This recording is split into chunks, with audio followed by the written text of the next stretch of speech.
আসসালামু আলাইকুম ওয়া রাহমাতুল্লাহি ওয়া বারাকাতুহু। আমরা এই পৃথিবীকে আমাদের মেধার মাধ্যমে দেখিয়ে দিতে চাই কোনো নির্দিষ্ট জায়গা, কোনো গণ্ডি আমাদেরকে সীমাবদ্ধ করে রাখতে পারে না।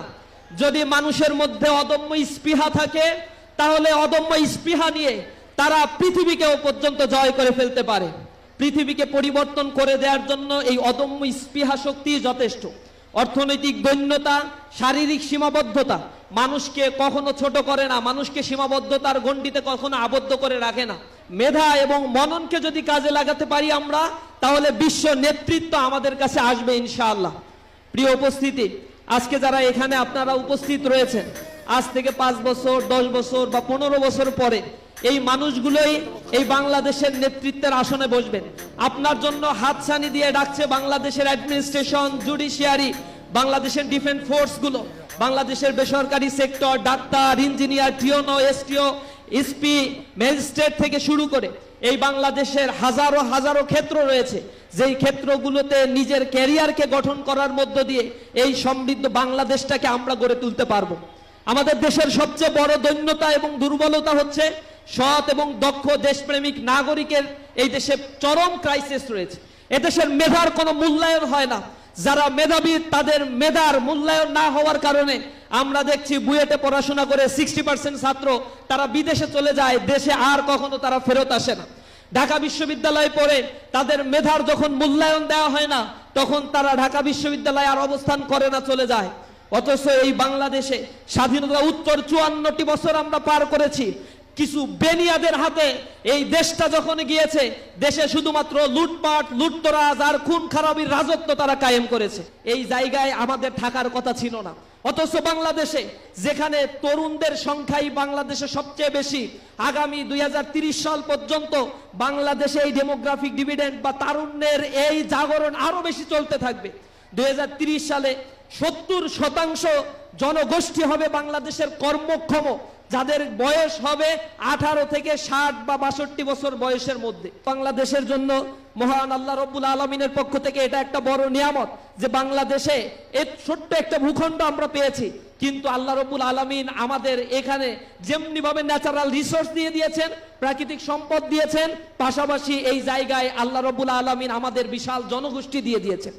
এই জনগোষ্ঠীগুলোকে যদি কাজে লাগানো যায়, কারিগরি শিক্ষায় শিক্ষিত করা যায়, মেধাবী জনগোষ্ঠীকে গবেষণা খাতে কাজে লাগানো সম্ভব হয়, তাহলে এই দেশটিও উন্নতির স্বর্ণ শিখরে আরোহণ করতে 5 বছরের বেশি সময় লাগবে না। এরকম মেধাবীরা যারা সিঙ্গেল ডিজিট অর্জন করছে, লেখাপড়া ভালো করছে, জিপিএ 5 পাচ্ছে, বৃত্তি পরীক্ষায় অংশগ্রহণ করে মেধার স্বাক্ষর রাখছে, এদের সংবর্ধনা দেয়া অথবা এদের মেধার পরিচর্যা করার দায়িত্ব ছিল এই রাষ্ট্রে। কারণ এই রাষ্ট্রে আমরা এখানে যারা বসা আছি সবাই ট্যাক্সের টাকা দেয়, সেটা ডিরেক্ট ট্যাক্সের টাকা দেয় আর ইনডিরেক্ট ট্যাক্সের টাকা দেয়।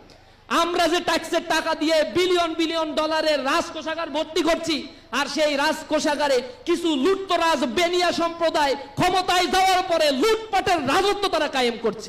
তরুণ প্রজন্মকে দুর্নীতি শিখাচ্ছে, তরুণ প্রজন্মকে শিক্ষার নামে অনৈতিক কার্যক্রমে লিপ্ত করছে।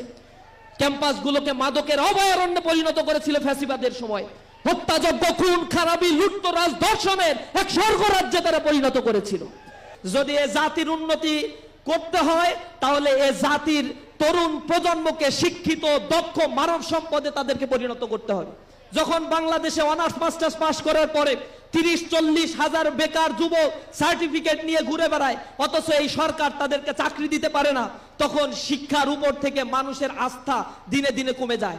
আর যখনই একটা জাতির শিক্ষার উপর থেকে আস্থা কমে যায়, সে জাতিকে গোলামির জিনজিরে আবদ্ধ করে রাখা সহজ হয়।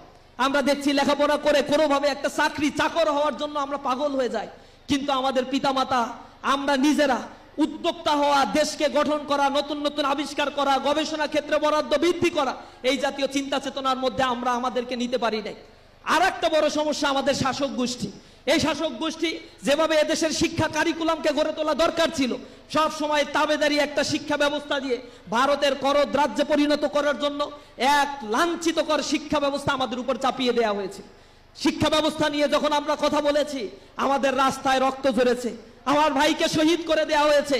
মানুষের অধিকারের ব্যাপারে যখন আমরা দারাজ কণ্ঠ দিয়ে রাজপথে প্রতিবাদ গড়ে তুলেছি, তখন আমাদেরকে হত্যা করা হয়েছে, গুম করা হয়েছে, এ দেশ থেকে আমাদেরকে নিষিদ্ধ করে তারা মনে করেছিল তাদের অধীনস্থ একটা গোলামীর জিঞ্জিরে এ দেশের মানুষকে তারা আবদ্ধ করতে পারবে। কিন্তু মানুষ জেগে উঠেছে, তাদের গোলামীর জিঞ্জিরে আবদ্ধ না হয়ে বাংলাদেশ থেকে তাদেরকে বিতাড়িত করেছে।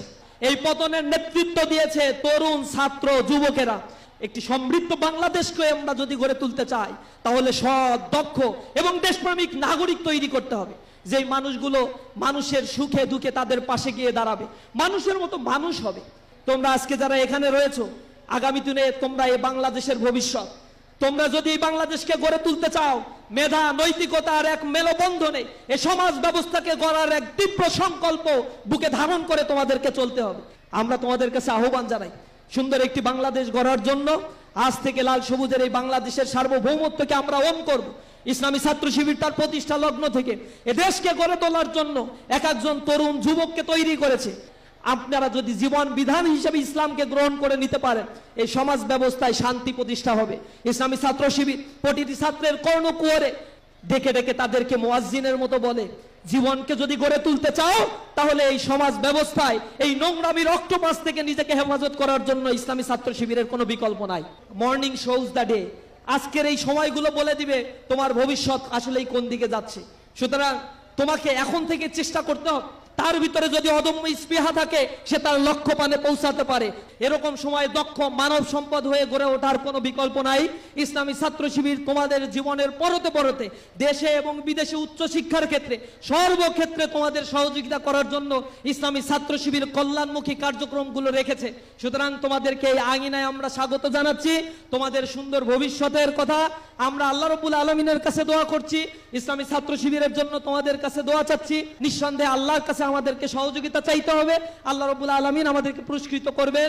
সবাইকে অসংখ্য ধন্যবাদ, মোবারকবাদ জানিয়ে আমার কথা শেষ করছি। হাযা মা ইনদি ওয়া ইলমু ইনদাল্লাহ আলাইহি তাওয়াক্কালতু ওয়া ইলাইহি উনীব। আসসালামু আলাইকুম ওয়া রাহমাতুল্লাহি ওয়া বারাকাতুহু।